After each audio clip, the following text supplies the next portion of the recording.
నేటి దిన వాక్య ధ్యానం యెషయా గ్రంథం 26వ అధ్యాయము 12వ వచనంలో రాయబడిన 2వ వాక్య భాగాన్ని చదువుకుందాం. నిజముగా నీవు మా పక్షమున నుండి మా పనులన్నిటినీ సఫలపరచుదువు. చదవబడిన ఈ వాక్య భాగంలోని దీవెన నా ప్రియులకు మీరు అందరూ పొందుదురుగాక. వాక్య ధ్యానం కొరకై ప్రార్థన. ప్రేమ కలిగిన మా తండ్రి, మీకు వందనాలు. నేడు చదవబడిన ఈ వాక్య భాగం ద్వారా మాతో మీరు మాట్లాడి మమ్మలను మీరు బలపరచండి. యేసుక్రీస్తు నామమున బ్రతిమాలి ప్రార్థిస్తున్నాను తండ్రి, ఆమేన్. చదవబడిన ఈ వాక్య భాగంలో ప్రభువారు మన పక్షమున నుండి మన పనులన్నిటినీ సఫలపరిచేటటువంటి దేవుడు. అనుదినము పలు పనులను మనం తలపెట్టుకున్న వారంగా ఉంటాం. అయితే అవి సఫలమైనప్పుడు మనం ఆనందిస్తాం.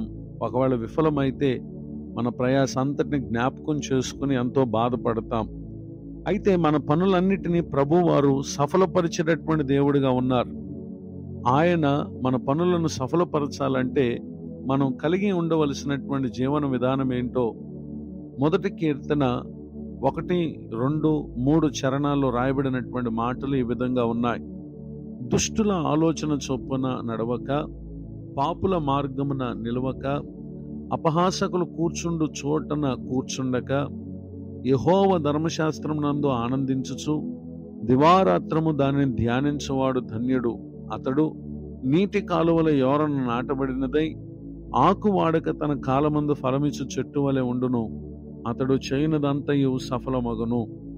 చదవబడినటువంటి ఈ వాక్య భాగాల్లో మనము ఎలా నడవాలో నడవకూడదో, ఎక్కడ నిలవాలి నిలవకూడదో, ఎక్కడ కూర్చోవాలో కూర్చుండకూడదో, దేని యందు మనం ఆనందించాలో ఇక్కడ 4 విషయాలను ఇక్కడ ప్రభువారు సెలవిస్తా ఉన్నారు.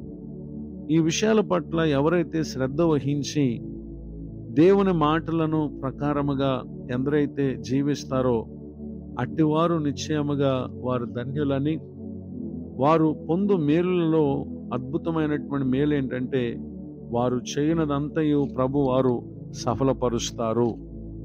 ప్రతి విశ్వాసి దేవునిపై ప్రతి భారమును మోపి దేవుని సన్నిధిలో ప్రార్థించి ప్రార్థనాపూర్వకంగా ఏ కార్యమునైనా తలపెట్టినప్పుడు నిశ్చయంగా పరిశుద్ధాత్మ దేవుడు మనం చేయనదంతయు ఆయన సఫలపరిచేటటువంటి దేవుడుగా ఉన్నారు.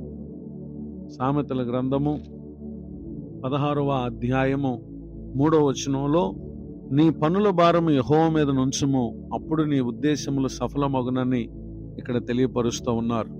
ఈ మాటలు వింటున్నటువంటి నా ప్రియ సహోదరి సహోదరులు, ఇప్పటి వరకు తలపెట్టిన అనేక కార్యములు విఫలమై కృంగి ఉన్నారా?